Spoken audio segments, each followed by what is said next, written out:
Yo, what's up guys? Dan bertemu lagi bersama Coriolis di MotoGP 24 Tour Karir episode ke-49. Oke, di video kali ini kita bakal kembali lanjutin karirnya saya bersama Honda di Portimao. Dan sekarang di klasemen Fabio Quartararo after balapan GP Qatar kemarin, dia sekarang menjadi pimpinan klasemen. Enea kedua, Asep ketiga. Sementara itu untuk Pecco Bagnaia mental di urutan ke-13 dan Fabio Di Gia, Alex Marquez duo gas-gas mental di urutan 2 paling bawah. Oke, klasemen tim Ducati Renova masih menjadi pimpinan dengan kombinasi poin antara Marco Bezzecchi dan juga Fabio Quartararo. Klasemen pabrikan tentu saja Ducati masih unggul telak di atas semua pabrikan MotoGP. Ada hal unik di kualifikasi pertama ya, meskipun hujan tapi kita di sini kayak lagi sengaja ganggu Francesco Bagnaia. Lah nih speednya Yamaha sama Honda ketika Pecco pakai Yamaha tuh kayak beda jauh banget. Jadi kayak berasa ini Pecco emang lagi terpuruk banget bersama YZR-M1. Soal-soal ngikutin Asep, tahu-taunya malah gagal cuy. Dan akhirnya pun kita berhasil merebut posisi pertama di sesi kualifikasi kedua. Satu ya, dan kita hari ini bersama Alex Rins terjun ke Q2.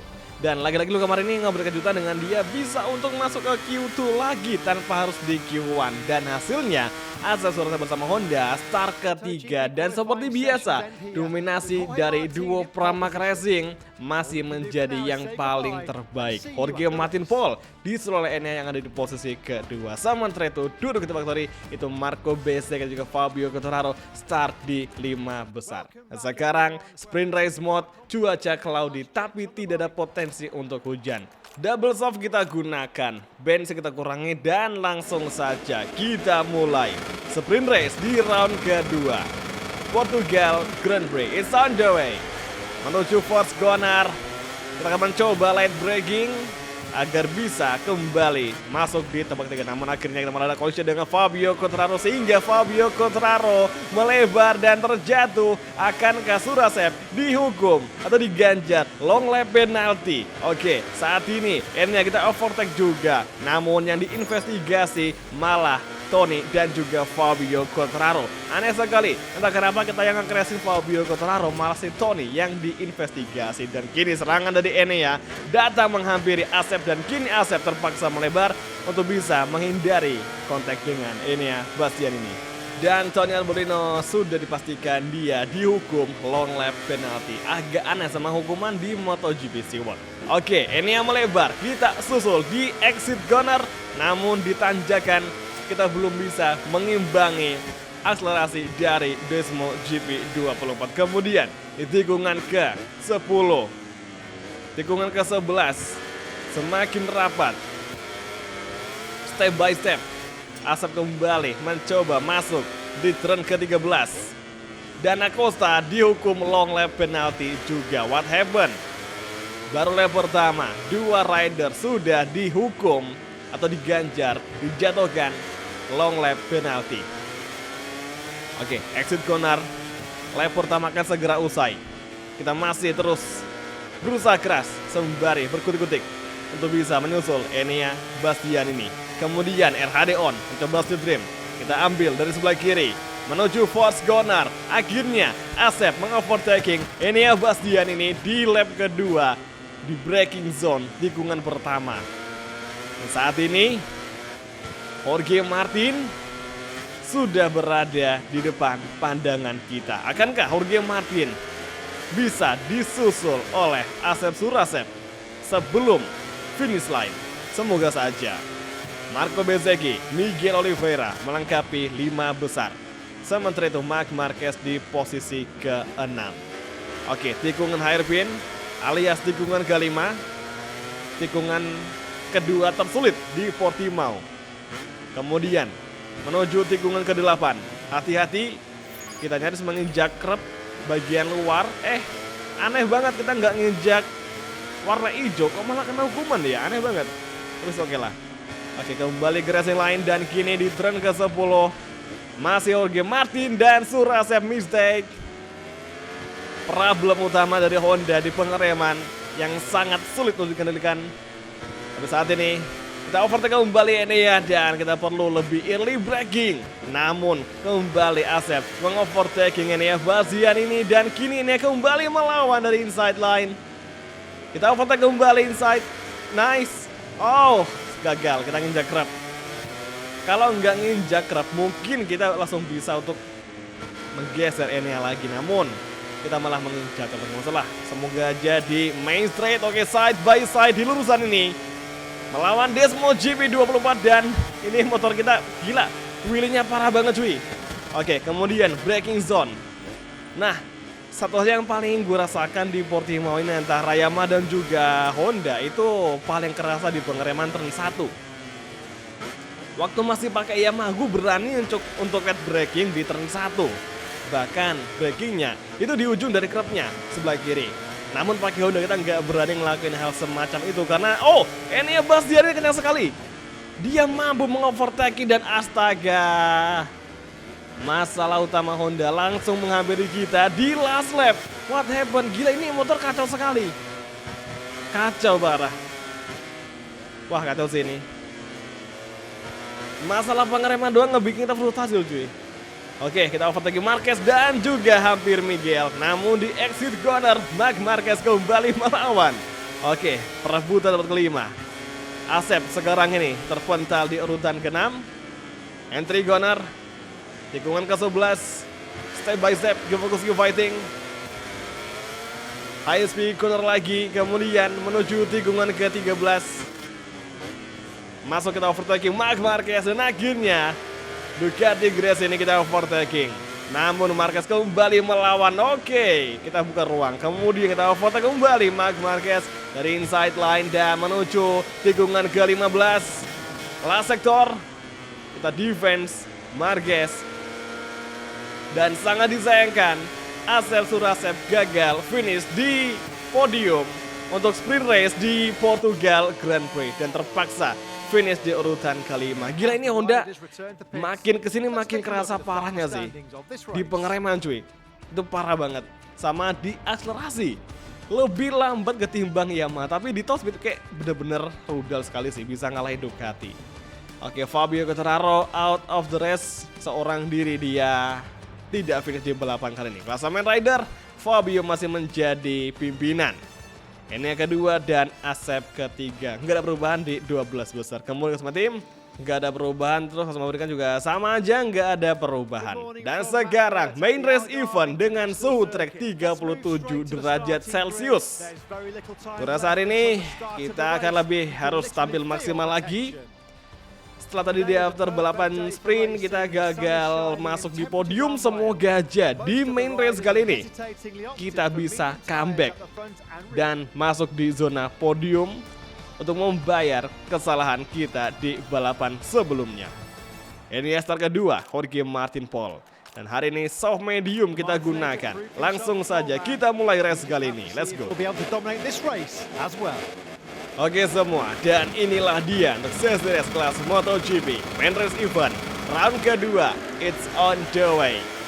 Menuju turn 1, bersiap-siap, late braking, pengereman. Oke, kita masuk inside line dan akhirnya kini Asep berhasil selamat dari 10 besar, namun 3 besar diambil oleh Ducati Rider dan Tony Arbolino sebelah kiri. Kita overtaking Tony dari inside line. Kemudian RHD on menuju tikungan kelima. Entry corner, hati-hati oke. Kita cukup early braking agar tidak sampai melebar lagi. Antisipasi karena pengereman dari Honda itu lebih butuh jarak yang cukup jauh daripada YZR M1. Itulah problem yang baru ditemukan di balapan kali ini. Oke, kemudian tikungan ke-8. Jorge Martin kita overtaking. Masih side by side di tikungan ke-9. Kita overtake kembali Jorge Martin, dan Martin kembali melawan juara dunia musim lalu. Bersikeras menahan kita, namun di sini Surasep masih mampu bertahan lagi. Entry corner tikungan ke-13. Ini ya Bastianini menjadi race leader, diikuti oleh Fabio Quartararo yang merupakan wakil dari Ducati Lenovo. alias Ducati Factory, Ducati pabrikan, menjadi tim leader di Ducati Renfo. Itu merupakan satu hal yang sangat asik banget karena si Fabio Quartararo itu dia bisa untuk ngelakuin pengembangan Desmo sesuai dengan gaya balapnya. Alhasil sekarang Fabio Quartararo bisa fight di barisan depan. Luar biasa banget. Oke, lap kedua guys kita masuki dan sekarang tikungan 2. Ini juga si Tony Arbolino cukup menyorot perhatian. Kenapa? Karena di musim ini dia kan pertama kali pakai Desmo Sedisi dan dia setandem sama Marc Marquez, yang otomatis si Tony dia menggunakan Desmo GP23 yang merupakan motor juara dunia bekasnya Francesco Bagnaia. Nah, ini si Tony Arbolino mungkin dia sekarang nyaman sama Ducati, akhirnya dia bisa tampil di urutan kelima. Bahkan dia udah mulai sering nih rebutin tempat ketiga tadi di awal balapan, namun ya pada akhirnya mereka masih agak kesulitan karena persaingan begitu sengitnya di bagian depan. Terbukti berarti Aprilia di musim lalu motornya si Tony Arbolino itu kurang pas, atau mungkin si Tony kurang klop sama Aprilia musim lalu. Oke, kita agak ngelebar tadi sehingga Jorge Martin kembali ngerapetin gap dengan Alex Surasek. Miguel Oliveira menjadi satu-satunya wakil dari Aprilia di 8 besar. Dan gokilnya lagi, Miguel Oliveira dia pakai motor satelit ya, meskipun masih sama-sama speknya pabrikan. Kemudian Brad Binder menjadi satu-satunya wakil dari KTM di 7 atau di 8 besar.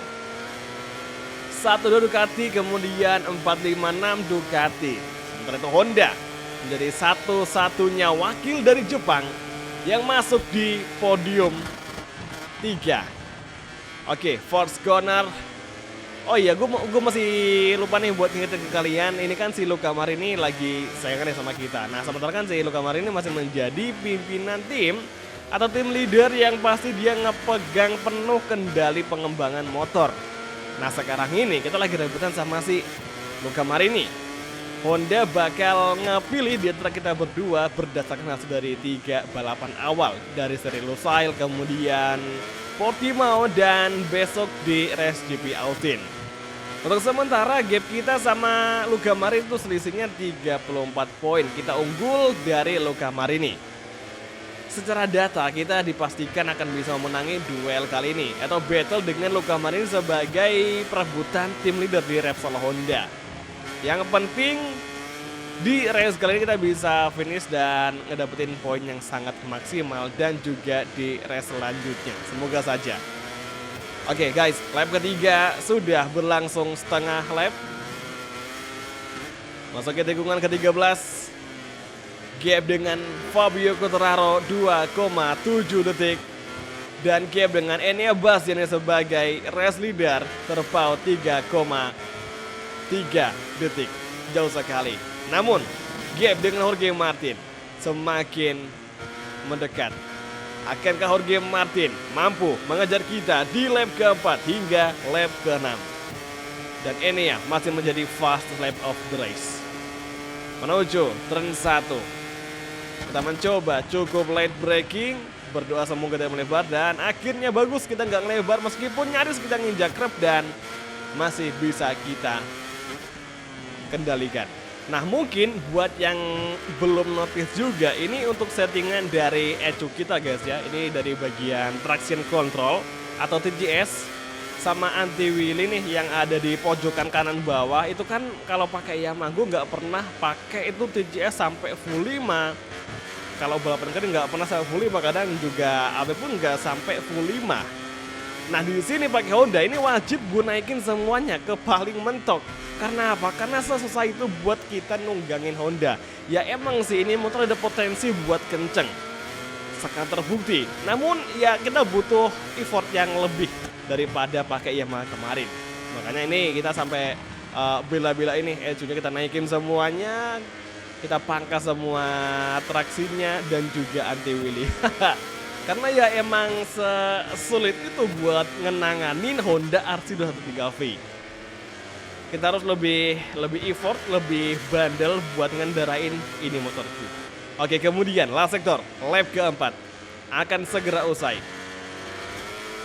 Gap dengan ini ya semakin menjauh 3,5. Aduh, malah track limit. Satu peringatan kita kantongi. Oke guys, nggak masalah. Masih ada 4 slot yang tersisa yang masih kosong, yang otomatis kita sangat ngerasa nyaman sekali. Oke, kemudian main straight kita agak melipir keluar lintasan tadi waktu di exit corner. Oke, mistake. Aduh, oke, kita nggak bisa terlambat braking kalau pakai Honda. Lupa cuy. Kemudian tikungan ketiga, mistake lagi dan track limit lagi. Track limit kedua kita dapatkan. Wah gila sih. Memang sih kita sekarang ini cukup bagus untuk hasil balapan karena udah bisa masuk di podium. Atau mungkin ada peluang buat podium itu di balapan-balapan awal. Dan ya ampun, mistake dari Surasep. Lupa kita pakai Honda, kita nggak bisa late braking. Ya ampun, ini kok kenapa sih malah makin kacau sekali. Oke guys, tinggal 1,5 lap lagi. MotoGP Portimao akan segera usai. Kira-kira Asep Surasep apakah bisa finish di zona podium atau mempertahankan podium ketiga? Yang mana hingga sekarang ini kita belum bisa memaksimalkan potensi dari Honda, terutama di pengereman yang memang jauh lebih sulit daripada menggunakan YZR-M1. Usaha kita semoga bisa terbayarkan. Lap kelima gear menuju last corner. Sebisa mungkin kita bakal menjaga kestabilan kecepatan dari motornya Asep ini agar bisa bertahan di podium 3. Let's go guys. Lap ke-6. Lap terakhir. Kita masuki menuju force corner. Early braking. Nice sekali, dapat apex-nya. Kemudian tikungan kedua, tikungan 3. Ini ya Bastian ini masih menjadi fastest lap of the race dengan lap time 1 menit 39,902. Dan Fabio Quartararo hingga sekarang ini dia masih belum bisa memberikan attack, serangan kepada Enea Bastian ini. Meskipun Fabio Quartararo secara tim dia lebih unggul dari Enea Bastian ini. Ini kalau kita nggak di radar itu gapnya antara Fabio sama Enea itu rapet banget. Cuman Fabio Quartararo kayak dia nggak bisa ngelakuin serangan apapun kepada Enea Bastian ini. Sehingga Fabio Quartararo tertahan di posisi kedua. Oke, sekarang setengah lap lagi. Jorge Martin masih di belakang. Masih berusaha keras bertahan dari kejaran rival-rival di belakang. Namun jika kita melihat di radar itu antara kita sama Jorge Martin kayak udah jauh, tapi masih lebih jauh lagi pembalap nomor 5 yaitu Tony Arbolino. Dan inilah dia tikungan terakhir di Portugal Grand Prix. Let's go. Ini yang menang Fabio kedua dan kini podium 3 dipersembahkan Asep untuk Repsol Honda. Oke, akhirnya kita berhasil ngebawa Honda kembali di zona podium. Oke, ini ya Bastian ini Fabio Quartararo, Asep Surasep melengkapi 3 besar. Sementara itu Jorge Martin, Arbolino, Marquez, Binder, Oliveira, Miller, Bezzecchi, Di Gia, Viñales melengkapi 12 besar. Dan Enea masih mempertahankan fastest lap-nya di balapan kali ini. Sementara itu Pecco Bagnaia mental di urutan ke-17 dan dia nggak ngedapetin poin sama sekali. Ya ampun, menyedihkan banget cuy. Pecco Bagnaia di musim ini. Klasemen rider akhirnya ada pergantian yang mana Enea berhasil menggeser Fabio Quartararo. Dan sekarang Fabio Quartararo tertinggal 5 poin dari Enea Bastian ini di balapan After GP Portimao. Asep masih di urutan ketiga, masih bertahan cuy. Klasemen tim 3 besar nggak ada perubahan, namun Gresini Racing berhasil menggeser Aprilia di tempat keempat.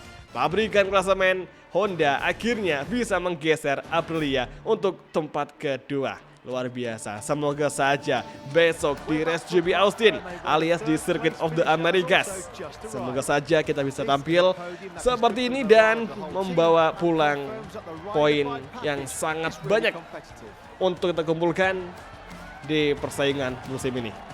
Jadi oke semua, terima kasih nonton dan sampai ketemu lagi di video MotoGP Karir untuk episode selanjutnya. Thank you, bye, dan ciao guys, sampai jumpa.